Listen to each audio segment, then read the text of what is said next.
Hello, எப்படி இருக்கீங்க? இன்னைக்கு நான் பண்ண போகிறது ஒரு பொடி தூவல். அதாவது ஒரு பொரியல் மாதிரி இருக்கும், பட் ஒரு பெரட்டல் மாதிரி இருக்கும், ரொம்ப டேஸ்ட்டாக இருக்கும். ஆனால் அதை நான் எதை வச்சு பண்ண போகிறேன், அதாங்க ஹைலைட்டு, அதான் ஹீரோ கூட. அந்த வெஜிடபிளில் பீட்டா கேரட்டின், அதே மாதிரி ஆன்டிஆக்சிடென்ட்டு, அதே மாதிரி நிறைய ஃபைபர், உடம்புக்கு ரொம்ப நல்லது, நோய் எதிர்ப்பு சக்திக்கு ரொம்ப ரொம்ப உதவி பண்ணக்கூடியது. ஆனால் இந்த காய்கறி வச்சு நிறைய பேர் பண்ணுறதில்ல, வீட்டில் சமைக்கிறதில்ல. அது என்னங்க காய்? அதுதான் கோவக்காய். இன்றைக்கி நான் பண்ண போகிறது கோவக்காய் பொடி தூவல். பட் நார்மல் பொரியல் மாதிரி இல்லை, ரொம்ப டேஸ்ட்டாக இருக்கும். வாங்க நான் உனக்கு எப்படி பண்ணுறதுன்னு காட்டுறேன். I'm Chief Sunder. Welcome to recipe checker.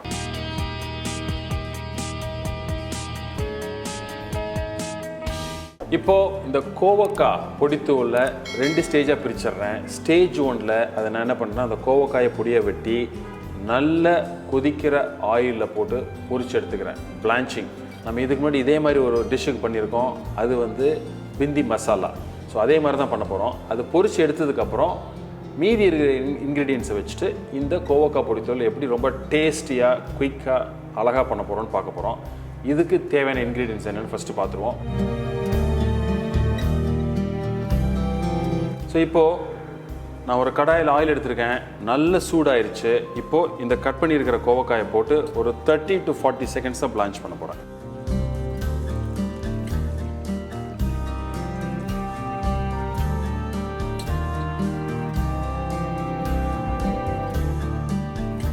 So இப்போ எக்ஸாக்டாக அபவுட் 30 to 40 செகண்ட்ஸ் இது போதும். இதை நம்ம எடுத்துடலாம். அப்போது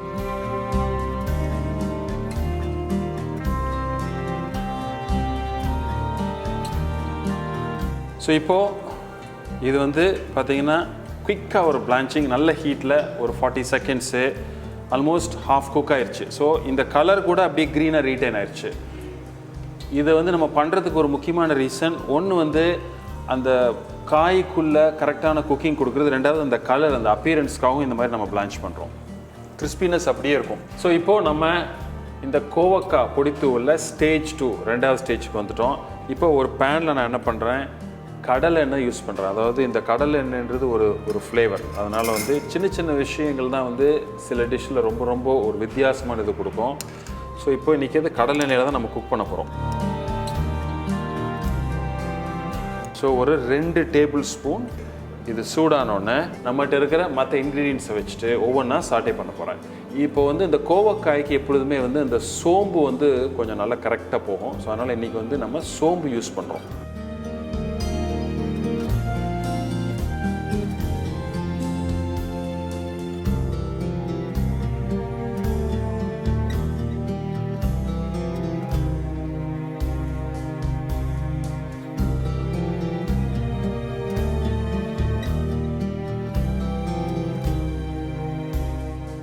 ஸோ இப்போ இதில் நம்ம கடுகு தாளிச்சிருக்கோம்.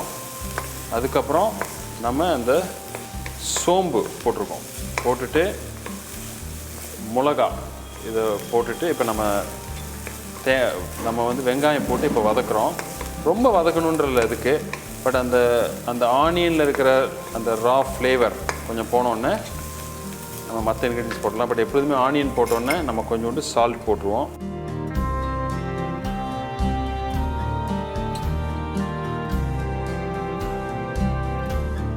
இப்போ ஆனியன் கொஞ்சம் லைட்டாக வதங்கினோடனே கருவேப்பிலை, ஒரு பாதி பச்சை மிளகாயை பொடி பொடியாக வெட்டி போடுறேன்.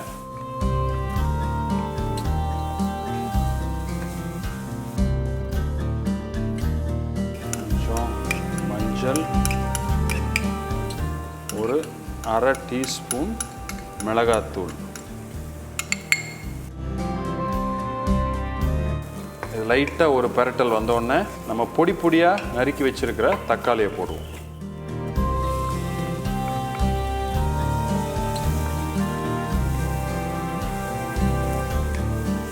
ஸோ இந்த ஸ்டேஜில் கொஞ்சம் அந்த மசாலா குக் பண்ணுற வாசம் உங்களுக்கு வந்தோடனே நம்ம ஏற்கனவே ஃப்ரை பண்ணி வச்சுருக்கிற கோவக்காய் இதை வறுத்து வச்சுருக்கோம் இல்லையா, இதை இதில் போடுங்க.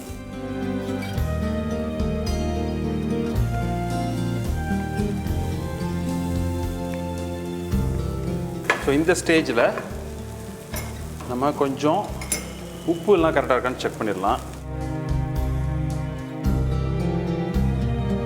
ஒரு 1/4 ஸ்பூன் உப்பு அதை ஆட் பண்ணுறேன்.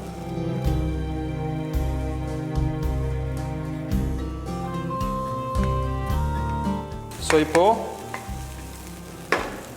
இது சால்ட்டெல்லாம் செக் பண்ணியாச்சு, பர்ஃபெக்டாக இருக்குது. ஸோ இப்போ பார்த்தீங்கன்னா அந்த கலர்ஸ் கரெக்டாக வந்திருக்கு. இந்த ஸ்டேஜில் ஒரு முக்கியமான இன்க்ரீடியன்ஸ் வந்து இட்லி பொடி. இதை நம்ம போட போகிறோம். இட்லி பொடின்றது வீட்டில் எல்லார் வீட்லேயுமே இருக்கும்.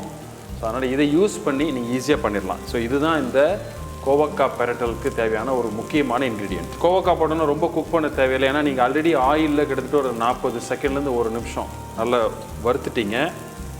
ஸோ என்ன பண்ணுறேன், இதை அப்படியே லைட்டாக தூவி விட்ருங்க ஒரு 2 டேபிள் ஸ்பூன் அளவுக்கு. இந்த கோவக்காய் நீங்கள் ஃப்ரை பண்ணுறப்போ ஆயில் டெம்பரேச்சர் ரொம்ப முக்கியம். நல்ல சூடாக இருக்கிற ஆயிலில் ஒரு 45 செகண்ட் வரைக்கும் இருந்தால் போதும். ஆயில் கொஞ்சம் கம்மியாக இருந்தால் ஒரு நிமிஷம் வரைக்கும் பண்ணலாம். அதோட எப்படி நீங்கள் செக் பண்ணணும் அப்படின்னா, அந்த கோவக்காய் ஃப்ரை பண்ணிட்டு கடிச்சு பார்த்தீங்கன்னா அந்த பச்சை வாசம் அதில் இருக்கக்கூடாது. அதான் முக்கியம். அழகான ஒரு கோவக்காய் பொடி தூவல் ரெடி. இதை ஃபினிஷ் பண்ணுறப்போ நம்ம நல்ல ஃபைனாக சாப் பண்ணி வச்சுருக்கிற கொத்தமல்லி ஒரு நல்ல பியூட்டிஃபுல் ஃப்ளேவர் கொடுக்கும் அதுக்கு.